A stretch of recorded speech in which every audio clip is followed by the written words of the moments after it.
recording. Hi. We have a Grand Design Solitude 384, and it comes with these extremely bright LED lights that are in the kitchen and living room area. We wanted to have a way to dim those because otherwise the only option was on or off, and it was either completely dark or stunningly bright. So what we've done is buy a dimmer and install it under the cabinet here. A couple things I want to show you first. First thing, obviously, since you're working with electricity, pull your fuse. Make sure you don't have any power going while you're working so that you don't get hurt. You can use a multi-volt meter to check that and make sure that you are being safe. Under the cabinet, let me go ahead and show you this. This is the switch that was in there. So you can see where it came out up here. There are two flips on this switch for two different sets of lights. This is all the overhead lights, and this is a different light all by itself. That's what the switch would look like. When you pull it out, what you're going to see is something like this. All of these grouped wires that end in these little plastic caps that don't seem to go anywhere, those are grounds. So you're going to basically leave those alone. You're not going to mess with those. You don't need them for much. So just leave those alone. Then you're going to see some wires, one that goes to this side of the switch and one that goes to the other side of the switch. One thing I want to say here is that this is only applicable for this double switch. So if you're trying to install a dimmer with a single light switch, watch my husband's video, who explains it a lot better as far as electricians are concerned. And make sure you're not trying to apply this to a single flip switch. So with these two parts of the switches here, you're going to see a bunch of wires going to one, and then on this side, which you've already disconnected, what you would see is two different sets of wires going to that.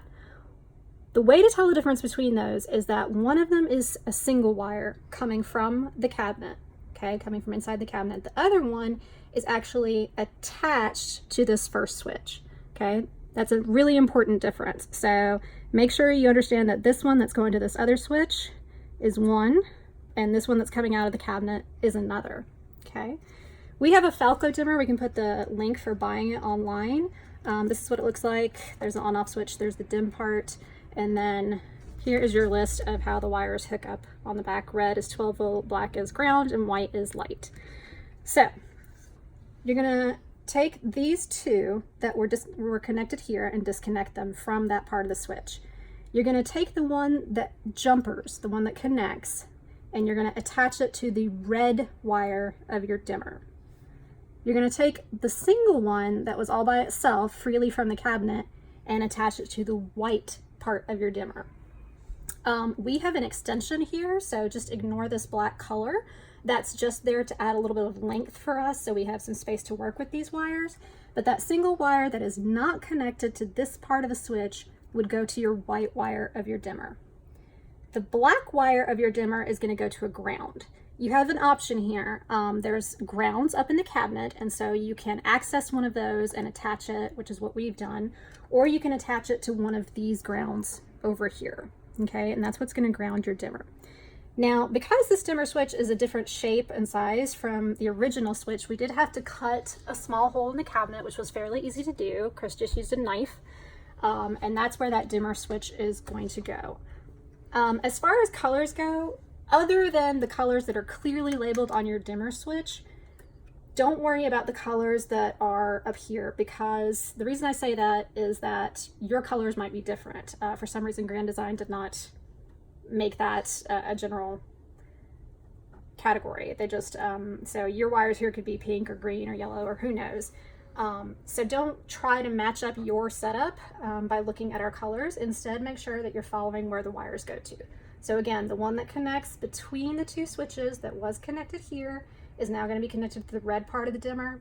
The one that was single coming down from the cabinet attached to this part of the switch is going to attach to the white part of your dimmer.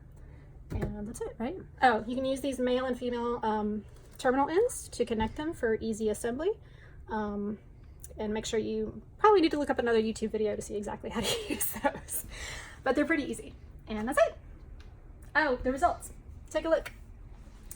So this would be completely off, obviously. This is on, and that's at full brightness. And this is dimmed down as far as we can go, which is very nice to give some mood lighting. Good luck!